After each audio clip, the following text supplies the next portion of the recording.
Hello, and welcome to part one of a three-part series on the psychological, sexual, spiritual integration. This talk will focus specifically on psychological integration, what it means, and how to work with it. So what do we mean when we say integration?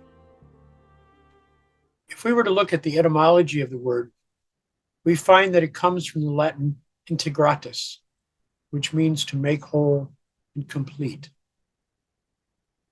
When applied to individuals, I will be speaking of a holistic approach of discovering our true nature. That is, a holistic approach that includes the experientially based interrelations between our body, our mind, and our emotions. Now, historically, humanity often has become impatient with this quest to understand the functioning of these components, oftentimes focusing on one over another. In addition, some have taken to more extreme measures, including psychoactive substances or religious asceticism to their understanding.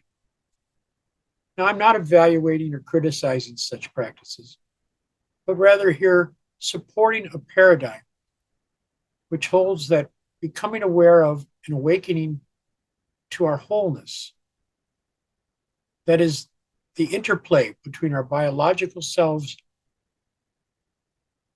our cognitions, and our emotions, can be experienced in the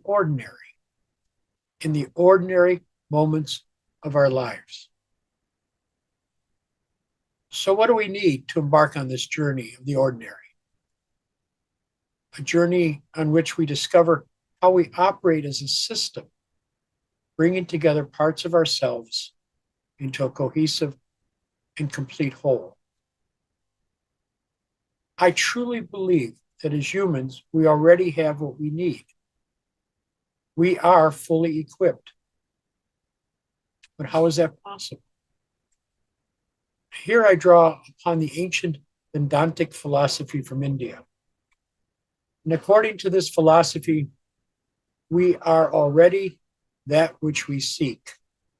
I'm going to say it again. We are already that which we seek.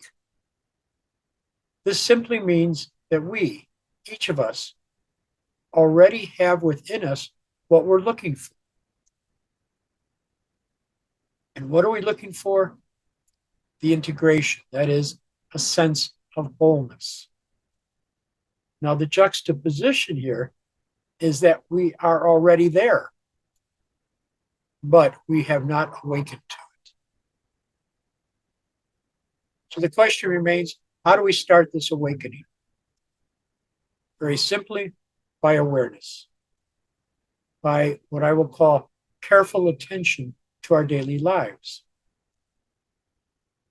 Begin to notice not just your large activities, but even the small activities each day that you engage in. Now, what you'll specifically focus on will depend on your own mind. But it's really a simple process of being in the moment. Consider really that many things we do out of habit. Arthur Diekman, the noted psychiatrist and founder of the Human Potential Movement, believed that we as humans become automatized. We become so programmed in our activities. So by focusing on the moment, we break up the programming into parts and pieces we can recognize. Let's take an example. Let's say we're drinking a glass of water, which is a very simple act. However, if you notice, there could be a thought which precedes the physical action. The thought may be being, I'm thirsty. The body will respond. It'll pick up the glass, it'll drink the water, and then a sensation will occur in reaction to the sensation, which might be that tasted good. Everything is working together in a simple moment. A little different example. Let's assume you're right-handed. Begin trying opening doors with your left hand. Or if you're left-handed, turn the doorknob with your right hand. What thoughts preceded that action?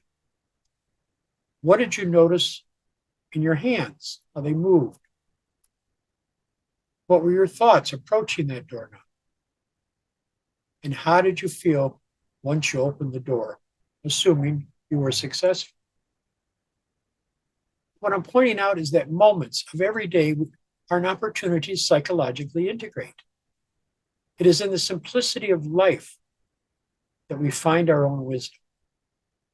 We begin to see what is unnecessary and experience our own inherent worth. That is the value of your true nature. In part 2 of these series, I will explore sexual integration. I will approach sexual integration as part of the body, mind, emotion interrelations. That is, sexuality is experienced as a life force and an expression of life itself. I hope you can join me.